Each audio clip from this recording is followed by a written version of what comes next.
yang waras tidak boleh mengalah terhadap mereka, para pencoleng-pencoleng agama yang menjadikan agama sebagai alat politik. Audio Jungle.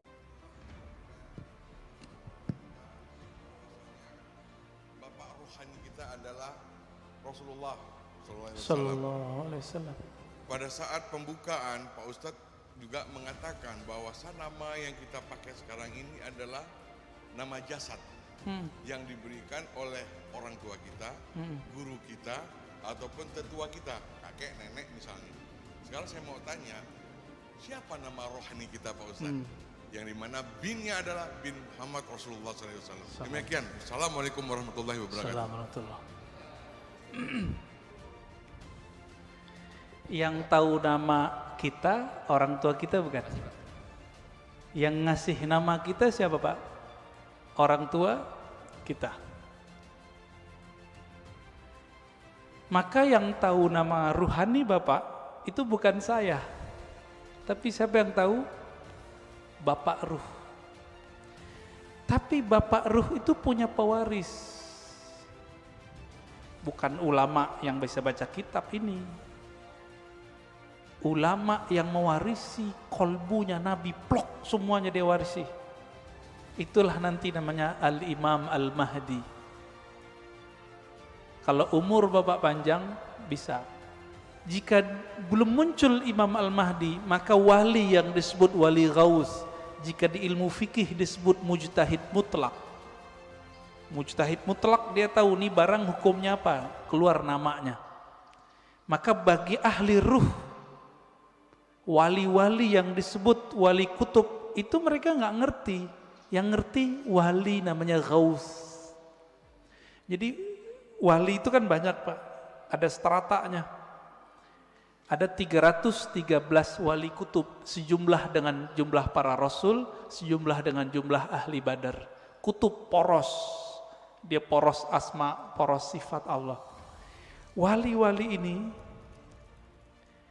ada satu pemimpin yang jadi guru mereka, orang tua rohani mereka sekarang ini.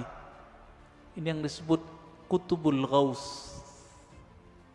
Dan itu cuma satu di dunia dan pasti keturunan Rasulullah. Sayangnya mastur, tersembunyi, nggak boleh muncul Pak. Bapak pengen tahu nama ruhnya? Harus punya koneksi sama Al-Ghaus ini. Gitu.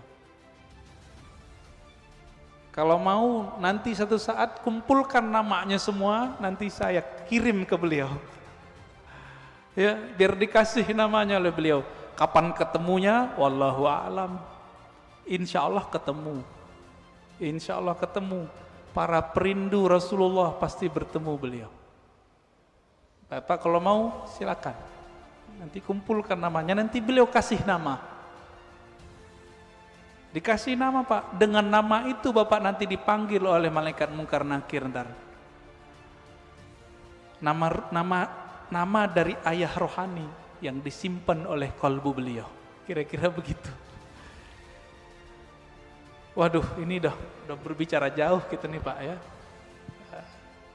Ya, tafadhal. Boleh terakhir dari Pak Haji Adang. Assalamualaikum warahmatullahi wabarakatuh. Assalamualaikum warahmatullahi wabarakatuh. Mohon dijelaskan perbedaan antara saudara kandung dan saudara satu ruh. Karena terkadang walaupun kita saudara satu kandung,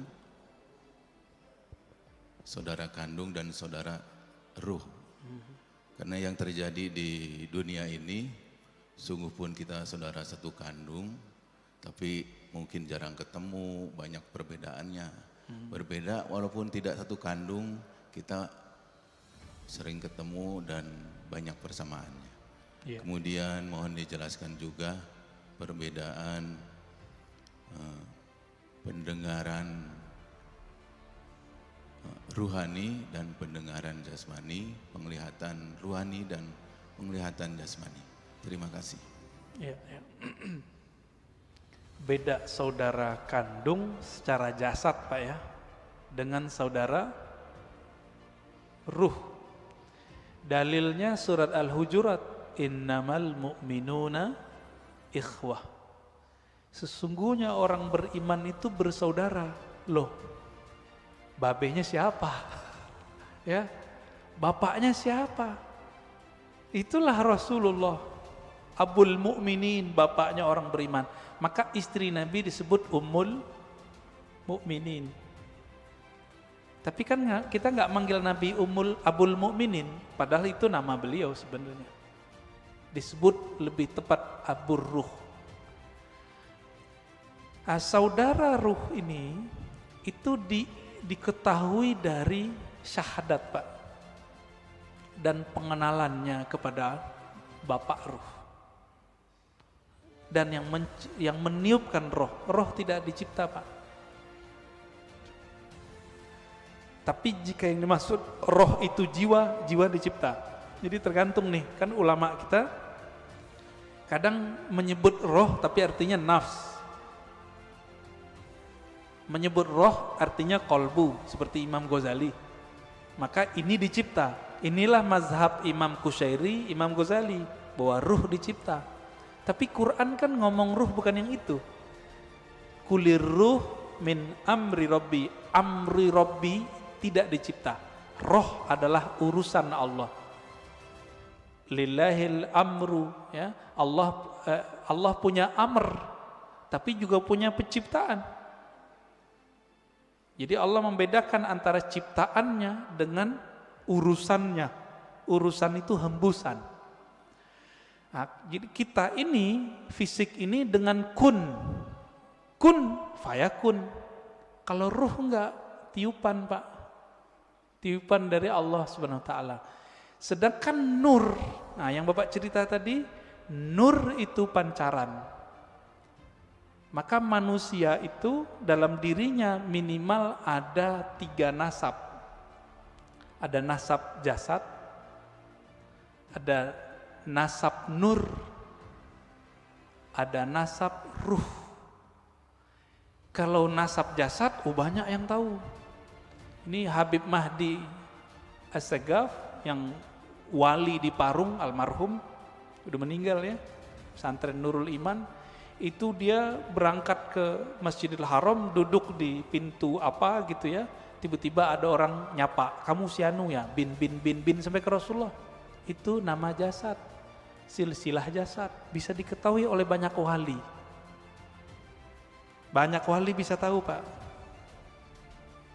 Tapi kalau nasab nur, nasab ruh, cuma Nabi yang tahu. Karena kolbu Nabi diwariskan nanti isi ilmunya ke Imam Al-Mahdi, maka beliau tahu Pak nanti. Tapi nantinya udah nggak lama loh Pak ya. Jangan dikira 100 tahun lagi, enggak. Ini COVID ini sudah penanda kalau ini sudah dekat. Negara udah banyak yang collab Pak sekarang. Bener nggak? Biasanya virus itu ya nggak nyampe setahun hilang. Udah setahun 2 tahun hilang. Kalau ada wali yang doa. Kan wali nggak mau doa Pak. Jadi wali-wali nggak berani doa, ya Allah angkatlah virus, nggak berani. Su'ul adab. Allahnya berkehendak ada virus, kita mau virusnya diangkat. Sopan nggak? Maka mereka sekarang cuma ridho dengan apa yang ada. Itu wali. Jadi mohon maaf, kalau bapak-bapak ini ngotot, ya Allah angkatlah virus. Jangan maksa Allah dong. Ya. Kalau kita mengerti kehendak Allah, Allah belum berkehendak virus ini berangkat.